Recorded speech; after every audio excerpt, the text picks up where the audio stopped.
So what are we gonna do today?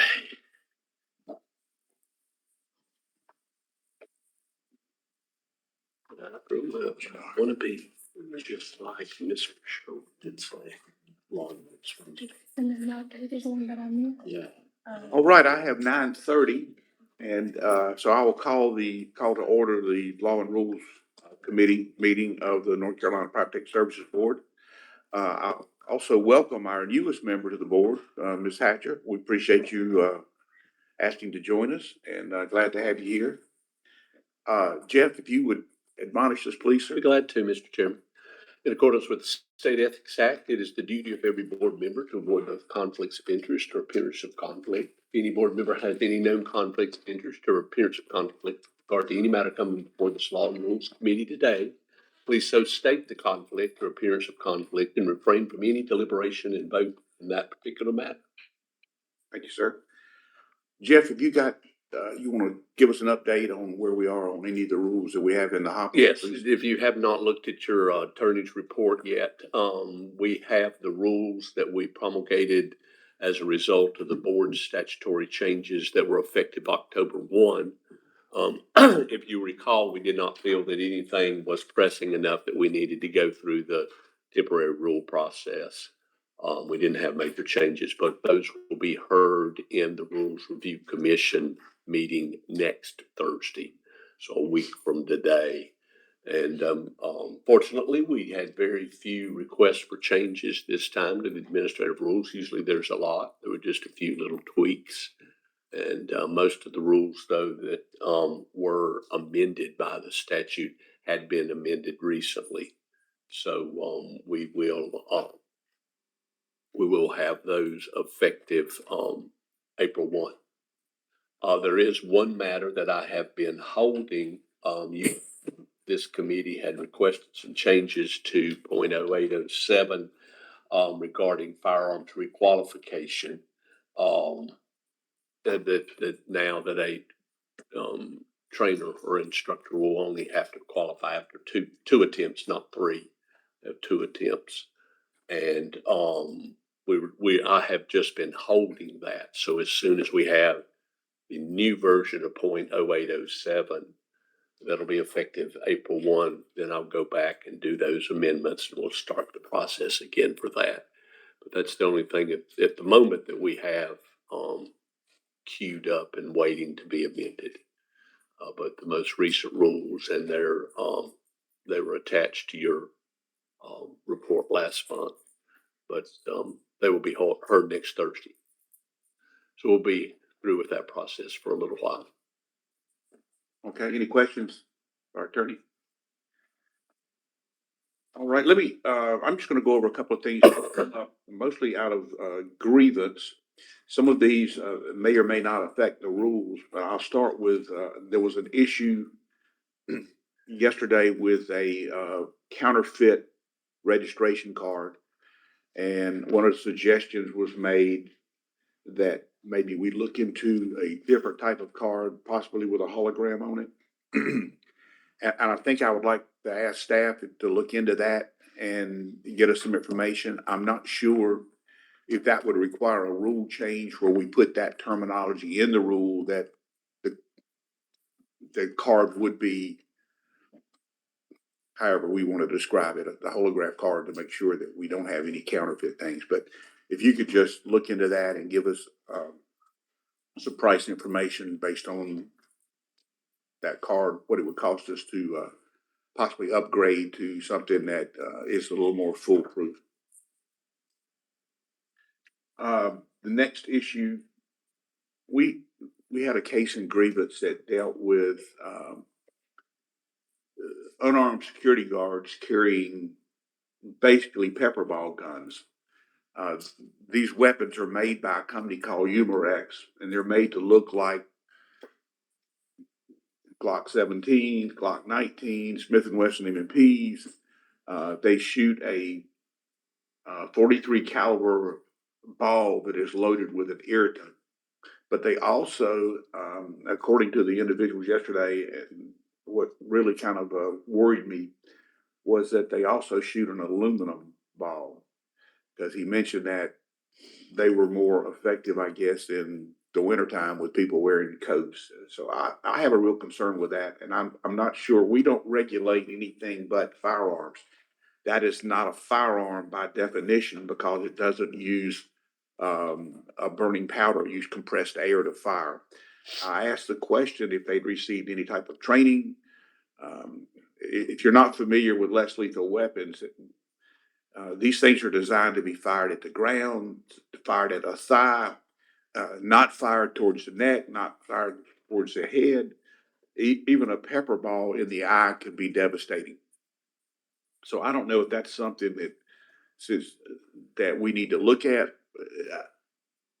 They were wearing these weapons supposedly as a deterrent, which I'm a little miffed about that. I mean, you've got somebody who appears to be an armed guard who's not really armed. So for the sake of appearance, if the thing was orange or yellow or some other color, it might make a difference. Um, I don't know. I'll open it up to the committee. Is there anything that we should be looking at on that? Is there anything we need to change to require it? I asked about training and they said, well, the only thing available is online training. Well, there is training out there from companies that's expensive, but they do less lethal training where you actually have to qualify with those weapons by hitting rubber silhouettes and things like that, because I've been through it. Um, so I don't know. I'll open it up to the committee for any suggestions, thoughts. Jeff, you got, Well, it would, we would, I don't know what kind of pushback we would get on it. The statute on firearms in North Carolina is clear. It has to be by an explosive. I've been looking at this question probably most of my career, but it has to be by an explosion. And as Mr. Johnson said, that explosion is, as you know, gunpowder. It could be something else, but it has to be by an explosion. And compressed air is not an explosion. Strangely enough, the statute makes mention of starter pistols, if you know what those are, that have a blank, but if the starter pistol can be converted, it's considered a firearm. And I've looked at some of the various models of starter pistols before, but it specifically exempts BB guns from this compressed air BB guns in our statute. And all this is a giant BB gun. 43 caliber. BB actually is a size, believe it or not. We talk about BB guns, but BB is actually a size, is where it got its name. But these are giant BB guns, slightly smaller than a 45 caliber rifle. But it's compressed air, and we only regulate firearms, and firearms are defined in North Carolina. So, could we define this as something else? Yes, but we're going to have a change in our statute to do so. the same thing applies with tasers and stun guns. Correct. We do not regulate anything. A lot of boards in other states regulate other things. For the old timers here, if you may have been around for a while in security guard business, at one time we regulated mace. And the Rules Review Commission made you take it out of your rule because you didn't have the statutory authority to regulate mace. When I first was exposed to this board 40 years ago, you regulated mace. This was before OC spray was common like it is now. Mace was the product that police officers carried out there. So we regulated mace, and they said we could not, but we do not regulate impact weapons. We do not regulate tasers. We do not regulate any of your irritants, including these pepper balls. So it would take a change in our statute for us to regulate them. But And I it's don't know worth that looking we at. want to. All I I was like to just say it's worth looking at. Miss Ratliff, with the emerging technologies, at least a year or maybe ago, brought in the folks, one of the major manufacturers of these weapons, for those of you that were on the board at the time, and they did a demonstration of it, but now they've become pretty common. So, do we regulate the color? And the reason why is because these weapons come in three colors: black, gray, and orange. So, if we can't regulate it, why not say Okay. And that's an interesting thought, Mr. Renfro. Could we do it under the auspices to distinguish it from a firearm? That's a very good question. And I mean, to me, it needs to. I've seen them. I've seen several security companies that are issuing them out to their unarmed officers, and I've seen them in orange. In fact, I bought one that's orange just to see what it's all about. And I mean, you could be up to almost 100 feet and shoot a window out of a car easy with it. They're rubber kinetic balls, what they are, but you can also get them with pepper balls. So that might be something else that we can say, well, you can't use the kinetic ball, but you can use the paintball or And we're probably gonna have to have some authority to do that as well.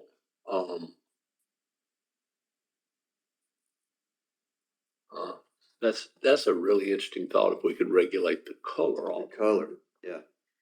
to distinguish it, possibly that if you were carrying something that resembles a firearm, and I'm just thinking out loud of what the wording would be, that if you carry any non-lethal weapon that resembles a firearm, it must be distinctive. Right. And the holsters, you can get the holsters are orange too. So you can get a black holster, orange holster. So if you've got the whole system, a specific color, orange. That's an interesting thought. Obviously, There is a federal law, if you've never ever noticed, and the BB guns when we were kids, now they have to have that orange tip on the end. That's a federal law to help distinguish it from a firearm. But as you know, we have caught guards carrying BB guns, which I think is incredibly foolish.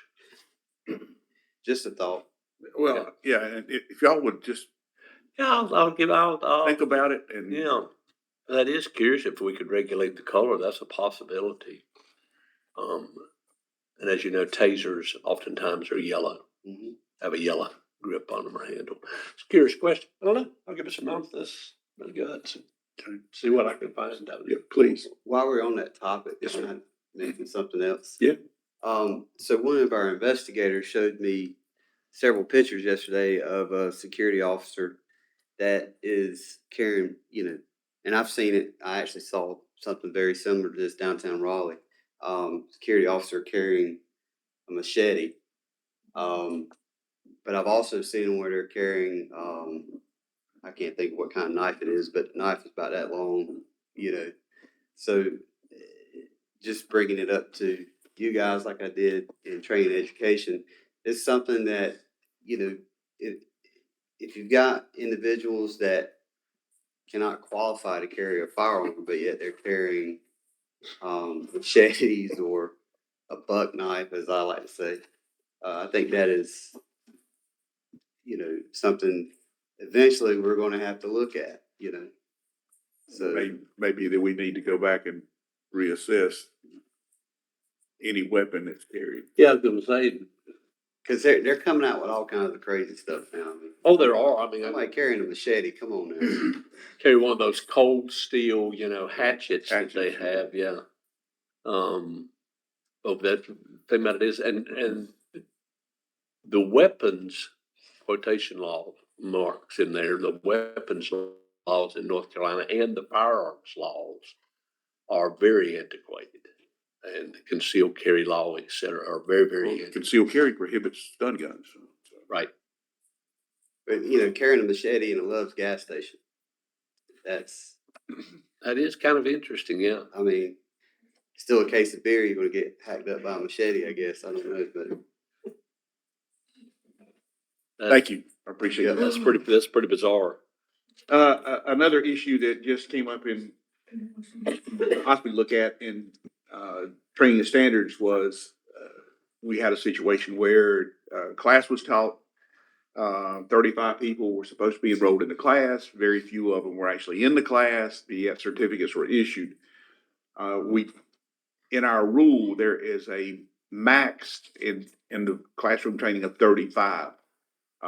Should we consider reducing that to get a better handle on that?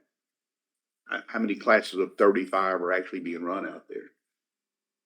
This was a class of 35 with what, 3 in it or something? Yeah, it was a virtual class, 35 people attended supposedly, but only 3 people were in there. And they were in there between 1 hour and 6 hours. Yeah, So, for a 16-hour program. for a 16-hour program. I don't know if that would help any if we reduce the class size or not. Thoughts?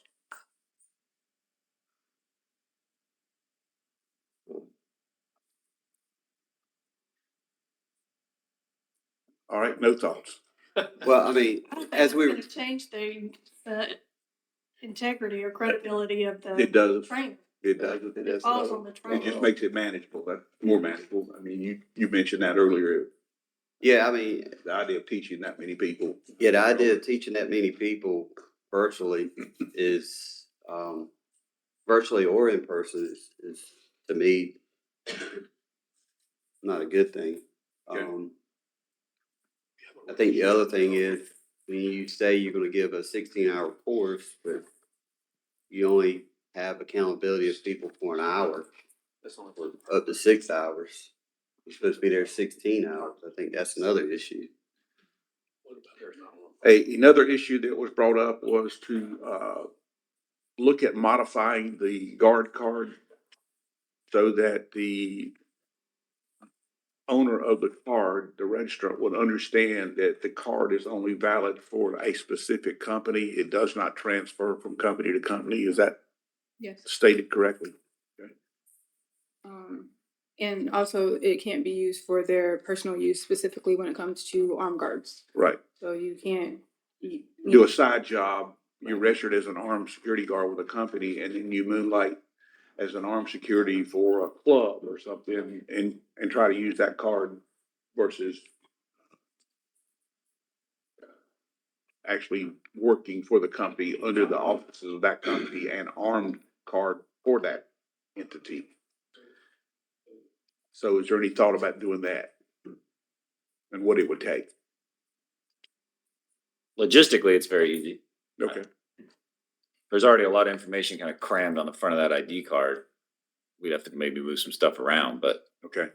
adding text or removing text from the ID card template is not difficult.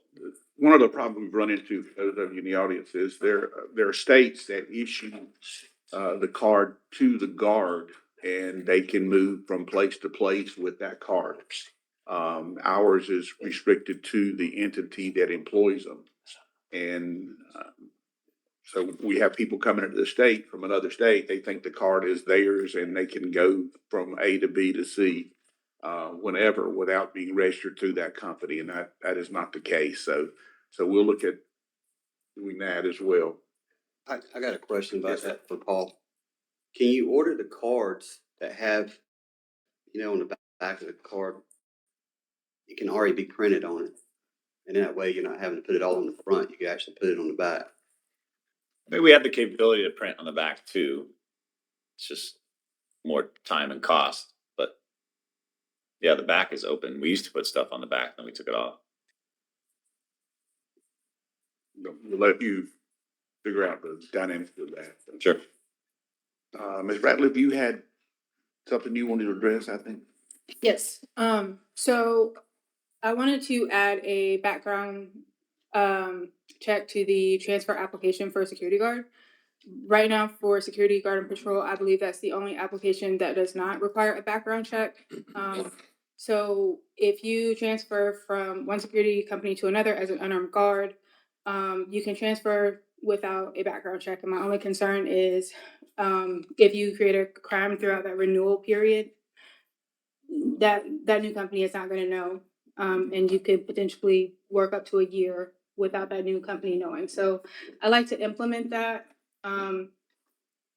just to make sure that each employee is properly vetted when they transfer from one company to another, because one company might have terminated the registrant because of a crime that the licensee may have reported, and the new company may not have known that when they hire that new employee. So.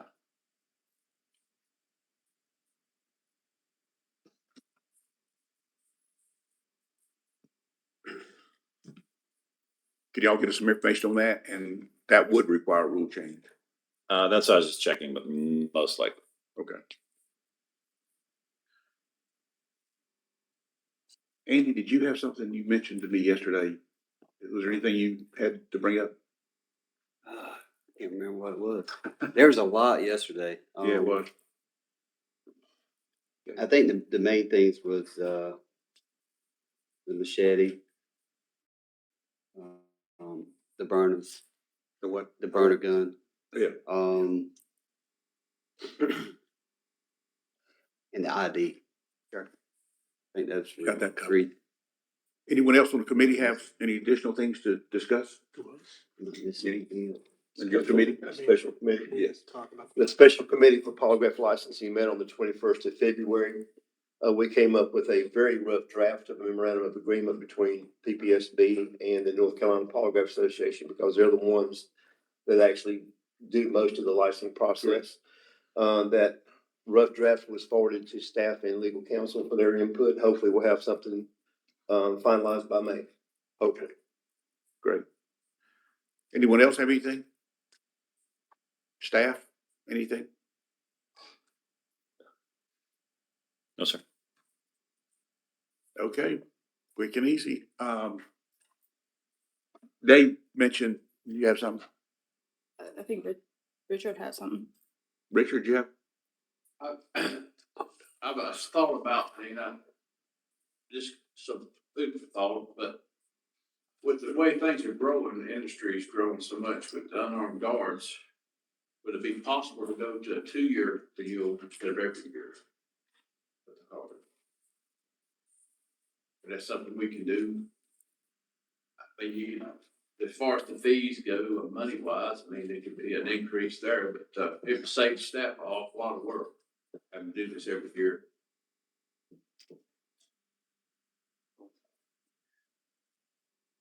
I'm gonna let them answer that. I'm just checking to see if the renewal period is in the statute or if it's in the rule. Correct. Obviously, if it's in the statute, that's Yeah, that, a much bigger problem. Mhm.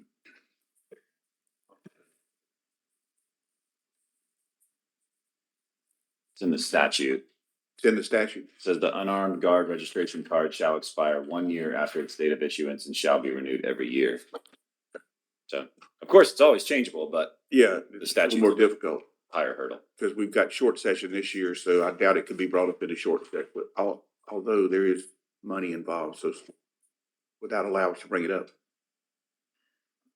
Possibly, just as the It'd kind of a be- stretch on the money part. Yeah, of it It's not is. like a fee that's a It's little not- not stretch, but. Right, because we're feasting. But also, there's not any rules down there anymore. It's like Canadian football. Okay. Statutory change, Richard, so that could be the long session to look into it, which would, Well, it gives us a year to get ready for it. so- Exactly. exactly, I'm not really painted to the armed guard, but unarmed guard. It's more right. what I'm talking about. Put that on your list, Bob. Yes, sir. Thank you. Anything else? David mentioned that, the hotel is full apparently tonight, and so they're not allowing late checkouts past 1 p.m. So if anybody needs to check out, now's a great opportunity to do that. All right, I'll entertain a motion to adjourn. Motion. Second. Got a motion and a second. All in favor indicate by saying aye. Aye. All right, thank you. We will, begin the, full board meeting at exactly 10:30, so everybody can take a break for a few minutes.